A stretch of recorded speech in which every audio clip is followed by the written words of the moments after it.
कोणतीही निवडणूक लढवायचं म्हणलं तर मग त्यासाठी लागतो पैसा आणि प्रसिद्धी।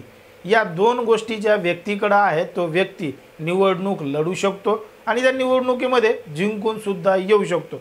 पण मात्र ज्या व्यक्तीकडे पैसा आहे त्या पैशाच्या जीवावरच फक्त निवडणूक लढवता येईल असं सुद्धा नाही, आणि नुसती प्रसिद्धी आहे पण पैसा नाही असं सुद्धा नाही। यासाठी दोन्हीही गोष्टी आवश्यक आहेत।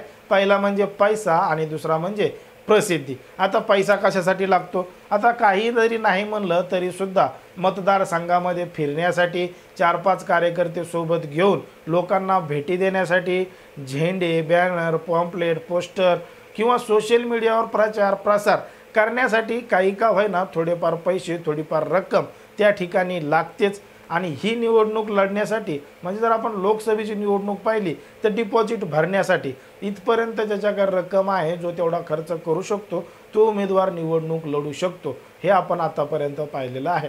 पण मात्र ज्या व्यक्तीकडे प्रसिद्धी आहे पण मात्र पैसा नाही, मग तशा व्यक्तीच्या पाठीमागं कोण उभा राहतं, कशा पद्धतीनं उभा राहतं आणि त्याला कशा पद्धतीनं पाठिंबा देतं हेच आपण सविस्तर पाहणार आहोत। जर आपण पाहिलं तर जालना लोकसभा मतदारसंघामधून जे अपक्ष म्हणून निवडणूक लढवत आहेत, उमेदवारीचा अर्ज दाखल केला आहे ते म्हणजे मंगेश साबळे। आता मंगेश साबळे हे एका छोट्याशा गावचे सरपंच आहेत आणि ते अपक्ष म्हणून त्या ठिकाणी निवडून आलेले सरपंच आहेत। आता त्यांनी गावकऱ्यांसाठी, शेतकऱ्यांसाठी, कष्टकऱ्यांसाठी वेगवेगळ्या पद्धतीचे आंदोलन केले, उपोषण केले आणि ते सोशल मीडियावर मोठ्या प्रमाणात प्रसिद्ध झाले। त्यांचे अनेक व्हिडिओ सोशल मीडियावर व्हायरल झाले आणि त्या आंदोलनामधून त्या जनतेला, त्यांच्या गावकऱ्यांना न्यायसुद्धा मिळाला आहे असं सुद्धा त्यांच्या गावातल्या काही लोकांनी या ठिकाणी बोलताना सांगितलं। पण आता हेच मंगेश साबळे जालना लोकसभा मतदारसंघाची निवडणूक लढवत आहेत। मग मंगेश साबळे निवडणूक लढवत आहेत पण त्यांची मतदारसंघामध्ये, जिल्ह्यामध्ये नेमकी ताकद किती आहे हे सुद्धा आपल्याला सविस्तर पाहावं लागेल। जर आपण जालना लोकसभा मतदारसंघाचा विचार केला तर जालना लोकसभा मतदारसंघामध्ये एकूण 6 विधानसभेचे मतदारसंघ आहेत। त्यामध्ये जर आपण पाहिलं तर जालना हा विधानसभा मतदारसंघ आहे, त्याच्यानंतर बदनापूर विधानसभा मतदारसंघ आहे, भोकरदन मतदारसंघ आहे, पैठण आहे, फुलंब्री आहे आणि सिल्लोड आहे। अशा पद्धतीनं 6 विधानसभेचे मतदारसंघ हे जालना लोकसभा मतदारसंघामध्ये येतात। पण मात्र इथं असं आहे की जे 3 विधानसभेचे मतदारसंघ आहेत ते छत्रपती संभाजीनगर जिल्ह्यात येतात, तर 3 विधानसभा मतदारसंघ हे जालना लोकसभा मतदारसंघात येतात। असा 2 जिल्ह्यांचा मिळून एक मतदारसंघ जालना लोकसभा मतदारसंघ तयार झालेला आहे। मग आता याच गोष्टीचा कोणाला फायदा होतो, कोणाला तोटा होतो आणि त्यांची ताकद या मतदारसंघामध्ये नेमकी किती आहे हेच आपल्याला सविस्तर पाहायचे। जर आपण पाहिलं तर या 6 विधानसभा मतदारसंघापैकी महायुतीकडं या 6 पैकी 5 विधानसभा मतदारसंघ हे महायुतीच्या ताब्यात आहेत आणि त्या ठिकाणी त्यांची संख्या अधिक आहे आणि 1 विधानसभा मतदारसंघ फक्त हा महाविकास आघाडीचे ताब्यात आहे जालना लोकसभा मतदारसंघामध्ये। अशा पद्धतीनं महाविकास आघाडी आणि महायुतीची ताकद आहे। आता जालना लोकसभा मतदारसंघामधून सातत्यानं सलग 5 वेळा निवडून येणारे भाजपचे उमेदवार रावसाहेब दानवे आहेत। मागच्या 25 वर्षांपासून ते या जिल्ह्याचे खासदार आहेत। एक सरपंच ते केंद्रीय मंत्री इथपर्यंत राजकीय प्रवास रावसाहेब दानवे यांचा झालेला आहे।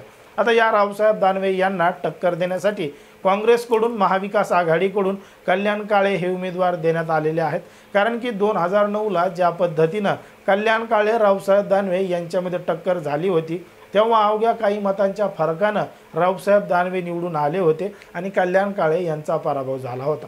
आता त्याच्यानंतर 2014ची निवडणूक झाली, त्याच्यानंतर 19ची झाली आणि आता ही 2024ची निवडणूक चालू आहे। मग या 2024च्या निवडणुकामध्ये ज्या पद्धतीनं कोणाची किती ताकद आहे आपण हे पाहिले, त्याच पद्धतीनं आता या दोघांमध्ये जरी टक्कर होत असली तरी सुद्धा या ठिकाणी एक तिसरा उमेदवार समोर आला आहे आणि त्याची सुद्धा चर्चा जिल्ह्यामध्ये आणि राज्यामध्ये चालू आहे आणि तो उमेदवार म्हणजे मंगेश साबळे। आता मंगेश साबळे आपण अगोदरच पाहिलं की एका छोट्याशा गावचे सरपंच आहेत, आंदोलन, उपोषण करून सोशल मीडियावर मोठ्या प्रमाणात प्रसिद्ध झालेत आणि त्यांनी आता लोकसभा निवडणूक लढवण्याचा निर्णय घेतलाय। गावोगावामध्ये जातात, जनतेच्या भेटी घेत आहेत, त्यांच्या मागे सुद्धा जनता मोठ्या प्रमाणात त्यांच्या पाठीशी आहे असं सुद्धा आपल्याला दिसतंय। मग याच मंगेश साबळे यांची जालना जिल्ह्यात किंवा मतदारसंघात ताकद नेमकी किती आहे हे सुद्धा आपल्याला पाहावं लागेल। जर आपण महाविकास आघाडीची पाहिली, महायुतीची ताकद पाहिली आणि मंगेश साबळे यांची ताकद पाहिली तर मंगेश साबळे फक्त एक या छोट्याशा गावचे गेवराई पायग आहे त्यांचं गाव आहे, त्या गावचे अपक्ष सरपंच आहेत आणि यांचं जे गाव आहे ते छत्रपती संभाजीनगर जिल्ह्यातील फुलंब्री तालुक्यातील गेवराई पायगा असं त्यांचं गाव आहे। गावकऱ्यांचा आजूबाजूच्या परिसरातला आणि जिल्ह्याभरातले जे नागरिक आहेत त्यांचा मंगेश साबळे यांना पाठिंबा आहे। आता कुठल्याही पक्षाचा कार्यकर्ता नसताना, कुठल्याही पक्षाचं तिकीट नसताना एक जनतेचा उमेदवार म्हणून जनतेनं त्यांना उभा केलेला आहे। जनतेनं 100 रुपये, 500 रुपये, 1000 रुपये अशा पद्धतीची रक्कम देऊन मंगेश साबळे यांनी निवडणूक लढवावी असं सुद्धा सांगण्यात आलंय आणि त्यांचे काही व्हिडिओ त्या पद्धतीनं सोशल मीडियावर सुद्धा आहेत की मंगेश साबळे हे भाषण करतायत आणि काही लोक त्यांना पैसे आणून सुद्धा देत आहेत, आर्थिक मदत करतायत। म्हणजे राजकीय पक्षांची ताकद जरी या मतदारसंघामध्ये असली तरी सुद्धा मंगेश साबळे यांच्या पाठीमागे जनता आहे आणि जनताच पुढे येऊन त्यांना मदत करत आहे। तुम्ही उभे राहा, आम्ही तुमच्या पाठीमागे आहोत असं सांगत आहेत। म्हणून या दोन्ही उमेदवारांना टक्कर देण्यासाठी मंगेश साबळे हे निवडणुकीच्या रिंगणात उतरलेले आहेत। आता राजकीय ताकद कोणत्या पक्षाची किती जरी असली तरी शेवटी सगळ्यात मोठी ताकद ही जनतेचीच आहे आणि जनता ज्या व्यक्तीच्या पाठीमागे आहे त्याच व्यक्तीचा विजय त्या ठिकाणी होताना आपल्याला दिसतोय। आता जनता कोणाच्या पाठीमागे कशा पद्धतीनं उभी राहते हे आपल्याला निवडणूक निकालानंतर स्पष्ट होईलच। पण मात्र जालना लोकसभा मतदारसंघामध्ये जे प्रबळ दावेदार उमेदवार आहे किंवा मोठ्या मतांना विजयी होऊ शकतो, तुम्हाला काय वाटतं हे अगदी स्पष्टपणे कमेंटमध्ये सांगा आणि अशाच पद्धतीचे नवनवीन व्हिडिओ पाहण्यासाठी आपल्या चॅनलला लगेच सबस्क्राईब करून घ्या।